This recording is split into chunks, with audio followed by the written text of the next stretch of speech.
Now, a couple days ago, I made a video called Is Tabor Pay to Win, where I came to the conclusion that it is. Not by much, but it is. And let me just say, that video blew the hell up. But a lot of you disagreed with me, which is fine. I totally expected disagreements. That's what this video is going to be about. I'm going to be going between each and one of your arguments on why it's not pay to win. And I'll be either debunking them, or hell, maybe I'll agree with them, and you'll change my mind. Alright, let's get into it. I'm going to be going from worst to best argument, starting with, if you're mad, just buy the DLC. Whether you think Tabor is pay to win or not, you can understand how this is a horrible argument, because if it was pay to win, just buying the DLC would not fix it.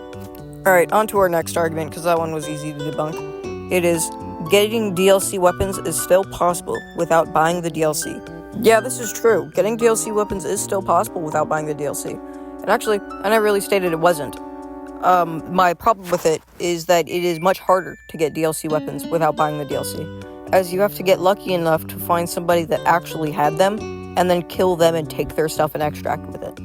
I've gotten DLC weapons without buying the DLCs or buying it from the DLCs, but it's not as easy as just buying the DLC from the store and then just being able to buy it at any time you want. So while this is true, I don't think it disproves my argument at all, as I never stated that it was impossible to get DLC weapons without buying the DLC. It's just less reliable because you can't just buy them whenever you want. Next is saying that getting the DLC weapons off the start of wipe is not pay to win, and removing it, just getting it off the start of the wipe, is like disingenuous to the buyers that have already bought it. Now, he might have thought I was talking about the additions there, because getting the money and all that stuff, I think, is needed in those packs if people have already bought it, because if you don't, that's scummy. But for the DLC packs, like the John Wick and the Uwu, and when the Cowboy DLC comes out, I'm just saying that getting those DLC weapons, like the John Wick or Uwu DLCs, off the starter wipe is not necessary, and I think it's going to help with the pay-to-win factor of this. The next argument is that the DLCs and additions are not pay-to-win because it is a skill issue if you cannot just kill the people with the better gear. The reason I'm rating this one up so high is because I think it was a misconception. I'm not saying it's impossible to kill people with max tier kits while running lowers. I mean, because I do that all the time. I kill max kit people running keycards and all that when I'm running an SKS or, hell, even an M16. What a lot of people misinterpreted as me saying that having better gear is an advantage is that it is a win factor, which it isn't. Having better gear can help. It can actually really help, but having better skill almost always will triumph.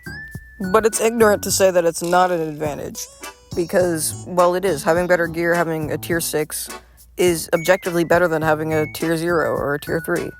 And having an alpha is objectively better than having a M16 or a L8. But while it is an advantage, it is not impossible to win over people with much better gear than you. And I didn't state that it was in the video. Alright, before we get to the final argument that I actually kind of agree with, I just want to say thank you for everybody that wrote constructive criticism in the comments.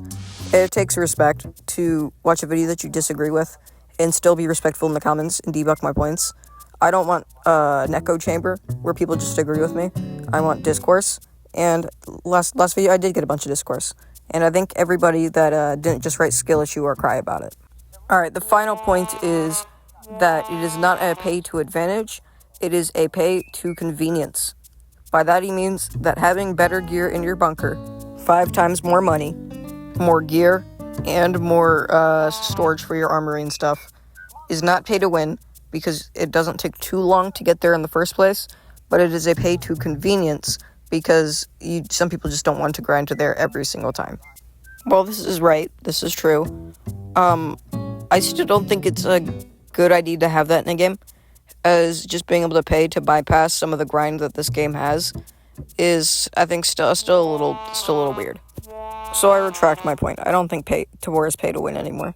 Thank you guys for the discourse on the last video, like I said, and thank you for calling me out for it.